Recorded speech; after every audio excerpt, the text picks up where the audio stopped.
Can a simple wish for rest turn into a story of betrayal? In the corporate world, words travel faster than light, and the truth often gets lost in the dark, especially inside toxic workplaces where office politics quietly control people's lives. This is a story where a single whisper slowly turned into a weapon, a life lesson hidden inside an ordinary workday.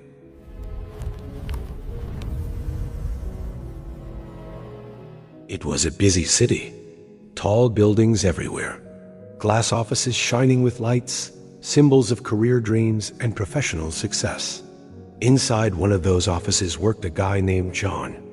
John was a very ordinary guy, nothing flashy, just someone trying to build a stable future through hard work, like millions of others chasing career growth.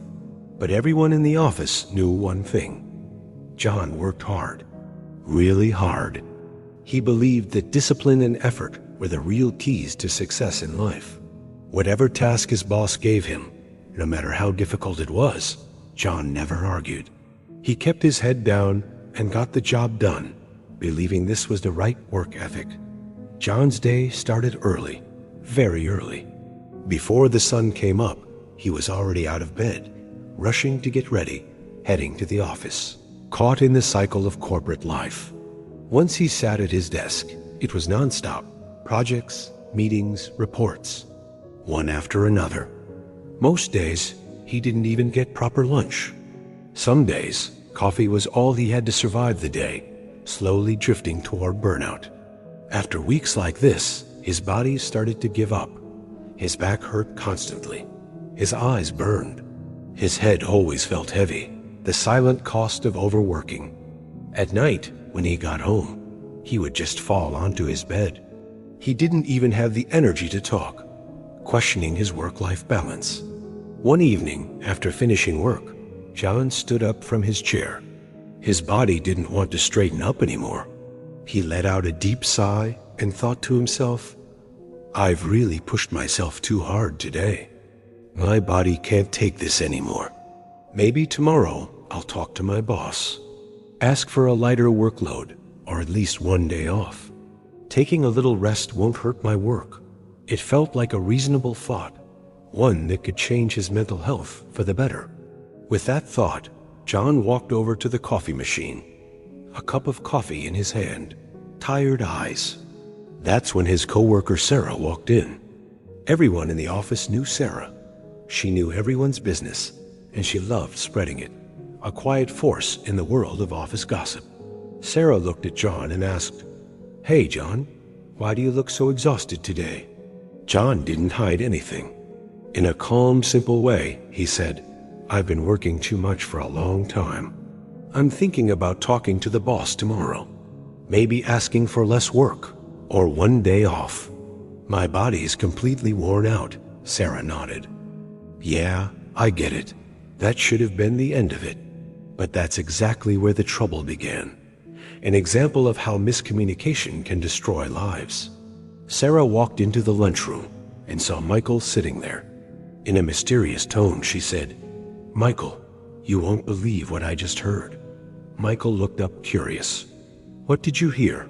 Sarah said, "John doesn't want to work at this company anymore. He's really unhappy with the boss.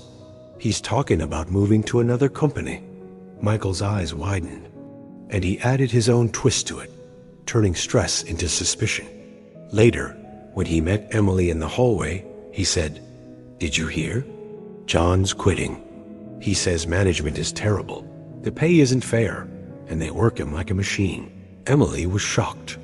By the afternoon, she told David, "John is rebelling against the company. He's joining another company tomorrow. He's been talking badly about the boss." Bit by bit, person to person, the story changed. Each mouth added a little poison, proving how fast rumors spread. And somewhere along the way, the truth disappeared. The worst part was manager Robert was nearby. David, who always wanted to look good in front of the boss and climb the ladder of corporate success, saw his chance. He rushed to Robert and said, "Sir, this is serious. John is planning to betray the company. He's going to another company and will leak our important data." They're offering him a huge package. Robert's face turned pale. Without checking anything, he ran straight to the CEO, Mr. Anderson. He said, "Sir, John is about to cause a disaster. He's leaving with our team and our data to a competitor." Mr. Anderson was furious, blinded by fear and poor leadership. He didn't stop to think for even a second. Fire him immediately. Have security escort him out. Make sure he never works in this industry again. The next morning, John arrived at the office. Before he could even reach his desk, security was waiting. A termination letter in their hands, ending his career journey in seconds. John was confused. He didn't understand anything. All he could say was, "I didn't do anything." No one listened. Only then did John realize how a small wish for rest, combined with gossip and office politics, had completely destroyed his life. A painful life lesson he would never forget. But by then, it was too late.